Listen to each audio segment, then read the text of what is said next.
வணக்கம். நான் உங்கள் ஜோதிட ஆசான் அஸ்வினி அருள்ராம். வெற்றியும் நாயகனும் இவனே. அதேபோல் வெற்றிக்கு உண்டானவனும் இவனே. வெற்றியை எல்லோருக்கும் வழங்குபவனும் இவனே. அவன்தான் செவ்வாய் காரகன், செவ்வாய் கிரகம். இந்த செவ்வாய் பகவான் இல்லாவிட்டால் எந்த ஒரு மனிதரும் வெற்றி நிலையை அடைய முடியாது, வெற்றிக்கனியை ருசிக்க முடியாது. இப்படி வெற்றியை அடுக்கடுக்காக ஒரு மனிதனுக்கு தரக்கூடியவரும் செவ்வாய்தான். வெற்றி என்னும் சுவையே நான் உணர கிடையாது அப்படின்னு சொல்லக்கூடிய ஒரு சராசரி மனிதனுக்கும் காரணம் இந்த செவ்வாய் பகவான் தான். என்ன காரணம்?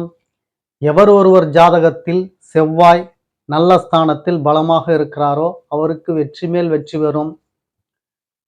எவர் ஒருவர் ஜாதகத்தில் செவ்வாய் பலம் இழந்து அல்லது அசுபஸ்தானத்தில் அமர்ந்து விட்டால் அவருக்கு வெற்றி என்பது வாழ்வில் கனவாகத்தான் இருக்கும். இப்படி வெற்றி கனியை தருபவர் மட்டும் செவ்வாய் அல்ல, வெற்றி நாயகனை தரக்கூடியவரும் செவ்வாய் தான். ஒரு பெண்ணுக்கு கணவன் சிறப்பானவனாக அமைந்து விட்டால் அவன் வெற்றி நாயகனாக ஆகிறான். அந்த மனைவி வெற்றியாளனின் மனைவியாக போற்றப்படுகிறார். அப்படிப்பட்ட அற்புதத்தை எல்லாம் தரக்கூடியவர்தான் இந்த செவ்வாய் பகவான். அது எப்படி கொடுக்கிறார், அதற்கு என்ன அமைப்பில் இவர் ஜாதகத்தில் இருக்க வேண்டும், ஒருவரின் ஜாதகத்தில் இவர் செய்யும் ஜாலங்கள்லாம் என்னென்ன அப்படின்றதெல்லாம் இந்த பதிவில் நாம் பார்க்க போகிறோம். பதிவுக்குள்ளே போகிறதுக்கு முன்னாடி புதிதாக நமது சேனலை பார்த்துக்கிட்டு இருக்க உறவுகள்கிட்ட ஒரு சில வார்த்தைகள் பேசிட்டு போயிடலாம். உறவுகளே, நீங்கள் நமது சேனலை புதிதாக பார்த்துக்கிட்டு இருக்கீங்கன்னா உங்கள் நண்பர்கள், உற்றார் உறவினர்கள், சொந்த பந்தங்கள், அக்கம் பக்கத்தில் இருக்கக்கூடிய அத்துணை நபர்களிடமும் நமது சேனலை எடுத்து சொல்லி அவங்கள சப்ஸ்கிரைப் செய்ய சொல்லிடுங்க. நாம் ஸ்ரீ ஜெயகௌரி ஜோதிடாலய நிறுவனம் ஒன்றை நடத்தி கொண்டு வருகிறோம். அந்த நிறுவனத்தின் வழியாக இல்லாதவங்களுக்கும் இயலாதவங்களுக்கும் ஏழை எளியவங்களுக்கும் நம்மளால் முடிந்த உதவியை நாம் செஞ்சுக்கிட்டு வரோம். அது மட்டுமல்லாது ஆலய பணிகள், கோவிலில் நடக்கக்கூடிய விசேஷங்களுக்கு, இறை தொண்டுகள், ஹோமம் வளர்ப்பது, வேலி வளர்ப்பது, இந்த போன்ற செயல்களையும் நாம் செய்யும் பொழுது இது இறை செயல் அப்படின்றதுனால புண்ணியங்கள் மிகவும் அதிகமாக கிடைக்கும். அந்த புண்ணியங்கள் கௌரி ஆன்மீக சேனலில் பார்வையாளராக இருக்கக்கூடிய உங்களுக்கும் உங்கள் குடும்பத்தாருக்கும் கிடைக்கும் என்பதில் மாற்று கருத்து வேண்டாம் உங்களுக்கு. எனவே எல்லோரிடத்திலும் எடுத்து சொல்லி அவர்களை சப்ஸ்கிரைப் செய்ய சொல்லுங்கள். முதலில் பார்த்து கொண்டிருக்கக்கூடிய நீங்கள் சப்ஸ்கிரைப் செய்து விடுங்கள். அருகில் இருக்கக்கூடிய பெல் பட்டனை ப்ரெஸ் பண்ணிக்கோங்க. லைக் பண்ணுங்க, ஷேர் பண்ணுங்க. இப்போ பதிவுக்குள்ள போகலாம் வாங்க உறவுகளே.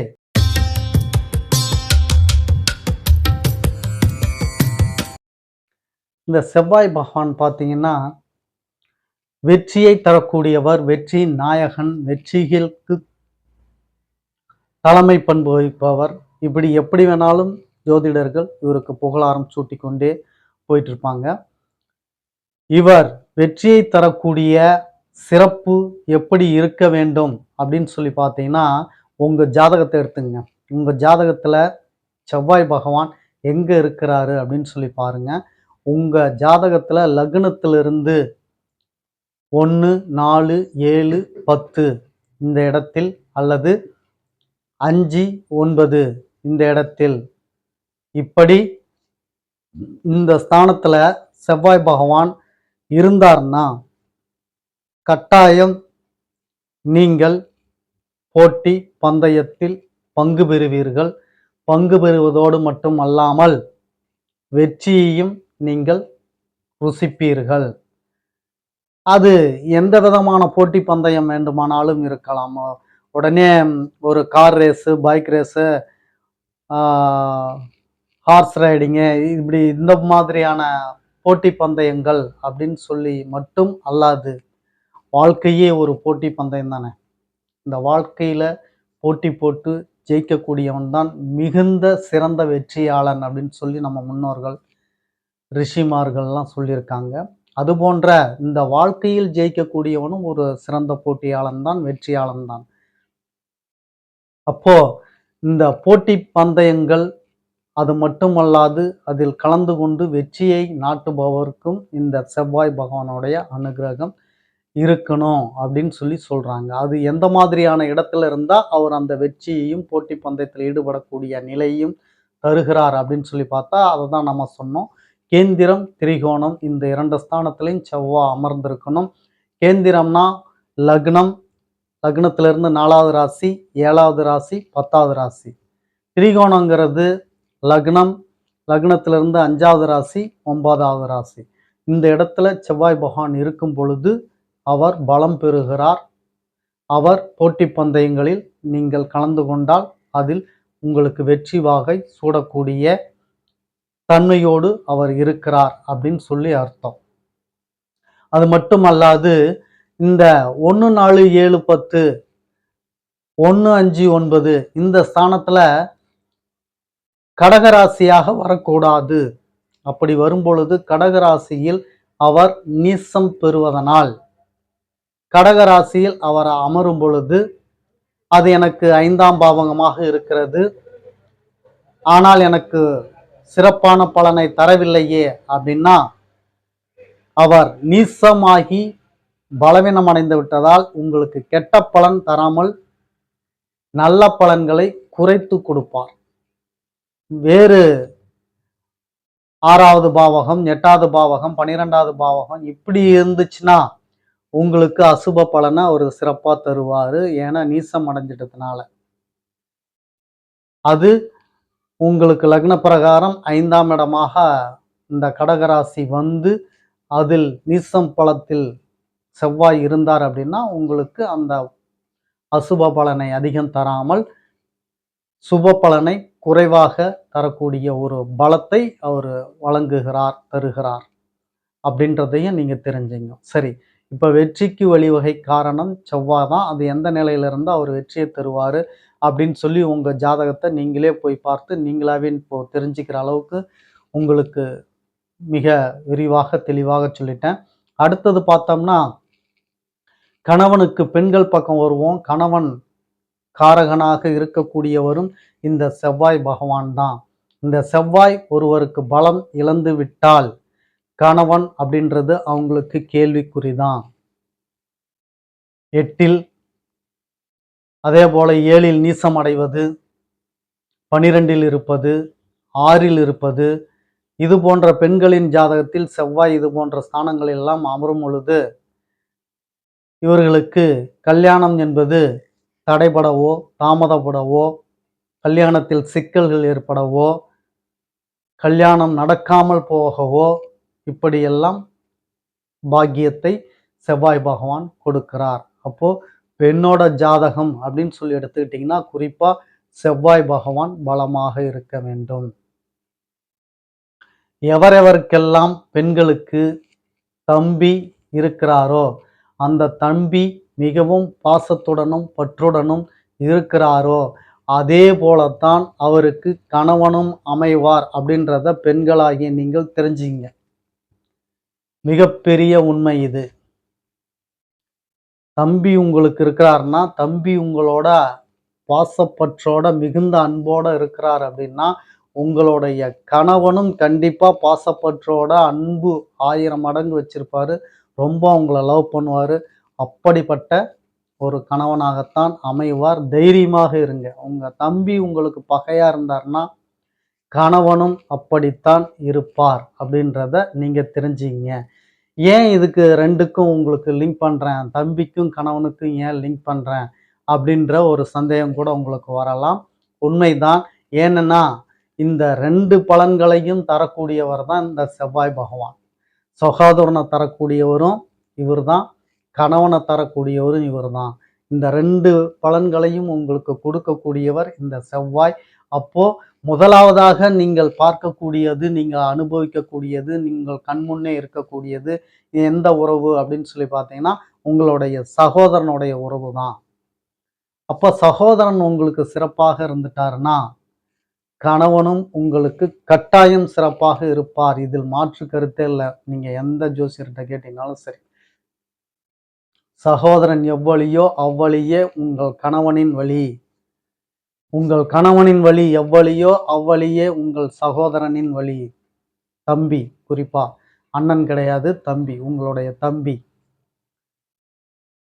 இப்படி செவ்வாய் பகவான் ஒரு பெண்ணுக்கு வழங்கக்கூடிய பலாபலன்களிலே மிக சிறந்த பலன் இதுதான்.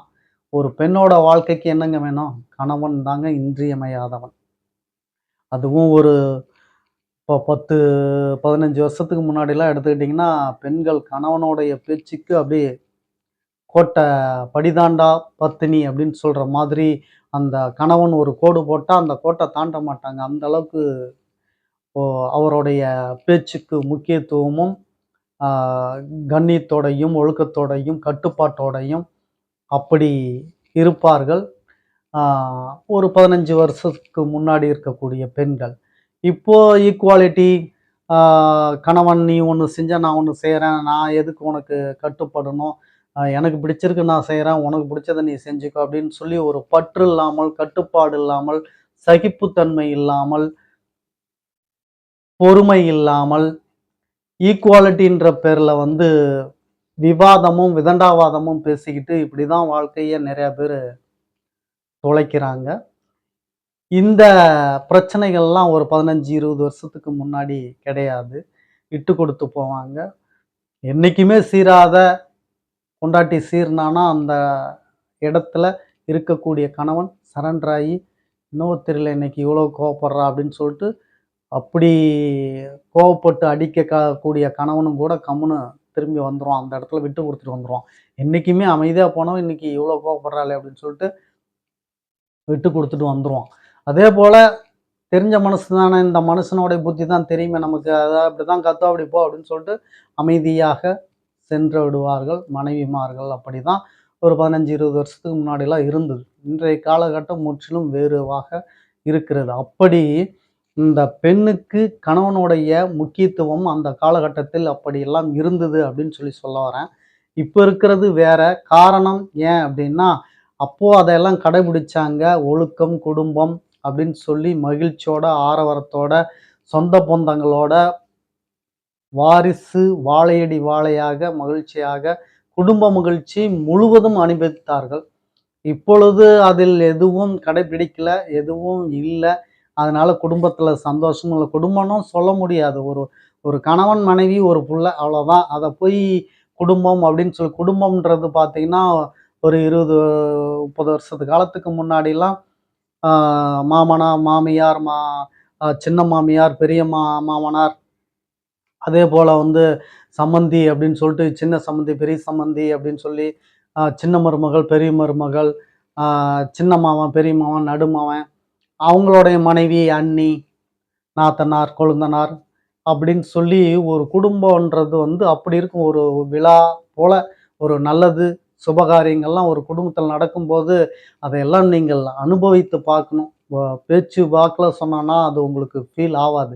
அதெல்லாம் அனுபவிச்சவங்களுக்கு கேட்டு பாருங்க. அவங்க முன்னாடி நேரம் பசுமையா அந்த நினைவுகள் ஓடிட்டுருக்கும் வந்து. அது அனுபவிச்சவங்களுக்கு தான் அதனுடைய அப்படி இருக்கும். அந்த அந்த உறவுகளோடு ஒரு குதூகலமா, மகிழ்ச்சியா அப்படி இருக்கும் இந்த சொந்த பந்தத்தினுடைய அருமைகள். இப்போ இருக்கக்கூடியது குடும்பம் அப்படின்றது பார்த்தீங்கன்னா, அது அந்த அளவுக்கு குடும்பம்னு சொல்வதற்கு உண்டான வாய்ப்புகள் இல்ல. பேரு அளவில் தான் அது குடும்பம் அப்படின்னு சொல்லி இருக்கு வந்து. அதுபோல இந்த கணவனை சுபமாக ஒரு நல்ல ஒழுக்கத்தோடு, கண்ணியத்தோடு, வீரம் சொரிந்த ஆண்மகனாக வீரம் செறிந்த ஆண்மகனாக கொடுக்கக்கூடிய கிரகம் இந்த செவ்வாய் கிரகம். பெண்கள் ஜாதகத்தில் செவ்வாய் சொன்ன அமைப்பில் இருந்துவிட்டால் கணவன் சிறப்பான கணவனாக அமைவான் அப்படின்றதுல மாற்று கருத்து வேண்டாம் உறவுகளே. எனவே வெற்றியும் செவ்வாய்தான். வெற்றி நாயகனாக வரக்கூடிய கணவனை தருபவனும் செவ்வாய் தான். சகோதரனை தரக்கூடியவனும் செவ்வாய் தான். ஒரு பெண்ணுக்கு தம்பி அப்படிங்கிறவன் முதல் கேடயமாக இருப்பான். அவனுக்கு பிறகு கணவன் வாழ்நாள் முழுவதும் 2வது கேடயமாக இருக்கிறான். இப்படித்தான் செவ்வாய் கிரகம் நமக்கு பலாபலன்களை தருகிறது. இந்த செவ்வாய் பகவானுடைய அனுகிரகம் பெற நாம் செவ்வாய் பகவானை வழிபாடு செய்து வர வேண்டும். பெண்கள் குறிப்பாக அதிகமாக வழிபாடு செய்து வந்தால் நீங்கள் விரும்பும் கணவனையே அடையலாம். ஆண்களுக்கு செவ்வாய் வெற்றி என்பது, வீரம் என்பது மிகவும் முக்கியம். ஆண்களும் கட்டாயம் செவ்வாய் பகவானை வழிபாடு செய்ய வேண்டும். எந்த கிரகத்தை நீங்கள் வழிபாடு செய்தாலும் சொல்லும் அவர்களின் ஓரையில் நீங்கள் வழிபாடு செய்யுங்கள். செவ்வாய் கிரகத்தை நீங்கள் வழிபாடு செய்யும் பொழுது செவ்வாய் ஓரையில் தான் வழிபாடு செய்ய வேண்டும். அந்த நாளில் முதல் ஓரை செவ்வாயோட ஓரையாக வரும். அது எந்த நாளாக இருந்தாலும் அந்த நாளோடைய நாயகன் அவர்தான் முதல் ஓரையாக வருவார். 6லிருந்து 7 மணி வரை. இப்போ இன்னைக்கு பார்த்தீங்கன்னா திங்கட்கிழமைன்னா காலையில் 6லிருந்து 7 வரைக்கும் சந்திரன் தான் முதல் ஓரையாக நடத்துவார். அப்போ சந்திரனை நீங்கள் இன்று 6 to 7 வழிபாடு செய்யும் பொழுது அவருடைய அனுகிரகம் உங்களுக்கு முழுதும் கிடைக்கும். செவ்வாய்னா செவ்வாய் கிரகம், புதன்னா புதன் கிரகம், வியாழன்னா குரு கிரகம், வெள்ளின்னா சுக்கிர கிரகம், சனின்னா சனி கிரகம், ஞாயிறுன்னா சூரிய கிரகம். இப்படி 7 நாட்களும் நீங்கள் 7 கிரகத்தையும் வழிபடும் பொழுது காலை வேளையில் அந்த 6 to 7 அப்படி வழிபடும் போது அவர்களின் முழு அனுகூலத்தையும் பெறலாம். மிகவும் சிறப்பாக இருக்கும் அப்படி நீங்கள் வழிபாடு செய்யும் பொழுது அப்படின்னு சொல்லிட்டு மீண்டும் அடுத்த பதிவில் உங்களை சந்திக்கும் வரை உங்களுக்கு நன்றி, வணக்கம் சொல்லிக் கொள்கிறேன் உறவுகளே.